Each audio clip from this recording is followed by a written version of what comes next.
Komisi 3 DPRD Kota Sukabumi melakukan rapat koordinasi dengan Dinas Pendidikan dan Kebudayaan Kota Sukabumi di kantor DPRD Kota Sukabumi membahas terkait kesiapan dunia pendidikan memasuki tahun ajaran baru sekolah pada era tatanan hidup baru atau new normal. Seperti yang digaungkan pusat dan provinsi menuju new normal, DPRD menanyakan kesiapan Dinas Pendidikan pada saat melaksanakan kegiatan belajar mengajar tatap muka di sekolah. Pihaknya menginginkan Disdik mempunyai inovasi, tentunya dengan menerapkan protokol kesehatan terhadap para siswa maupun tenaga pengajar agar terjamin dalam hal kesehatan. Bahkan menurut Wakil Ketua Komisi 3 DPRD Kota Sukabumi Bambang Herawanto, DPRD memberikan saran untuk mengurangi jumlah murid 50% pada saat jam belajar dengan cara memberlakukan shift belajar. Pihak sekolah juga harus memahami dan lebih memperhatikan protap kesehatan selama di lingkungan sekolah.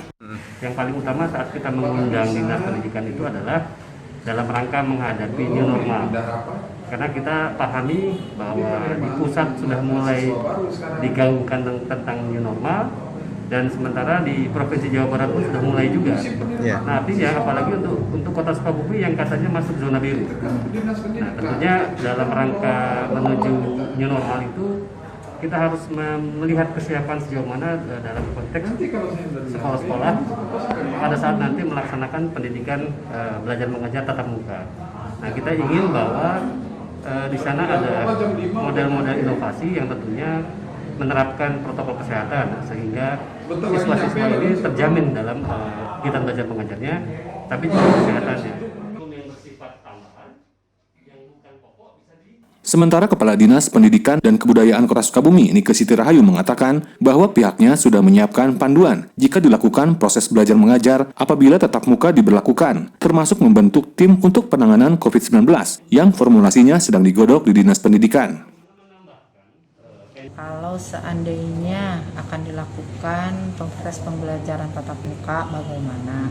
Kalau misalnya tidak tatap muka, sudah jelas, sudah ada panduannya dari kementerian. Nah, bagaimana dengan apabila nanti dilakukan tatap muka? Kita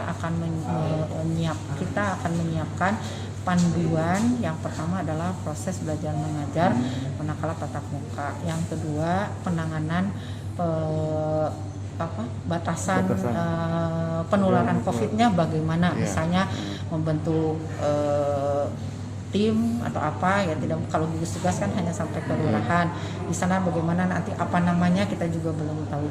Hanya yang jelas new normal ini harus direkomendasikan oleh gugus tugas Kota Sukabumi dan Dinas Kesehatan Kota Sukabumi.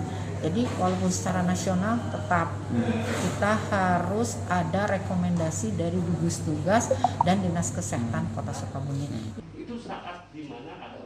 Sementara mengenai penerimaan peserta didik baru atau PPDB yang sebentar lagi akan dilaksanakan, Kepala Dinas Pendidikan menjanjikan pada pekan ini akan menandatangani petunjuk pelaksanaan atau Juklak dan petunjuk teknis atau Juknis. Saat ini konsepnya masih dirumuskan. Nantinya sama-sama mereview kembali jika ada yang kurang pas.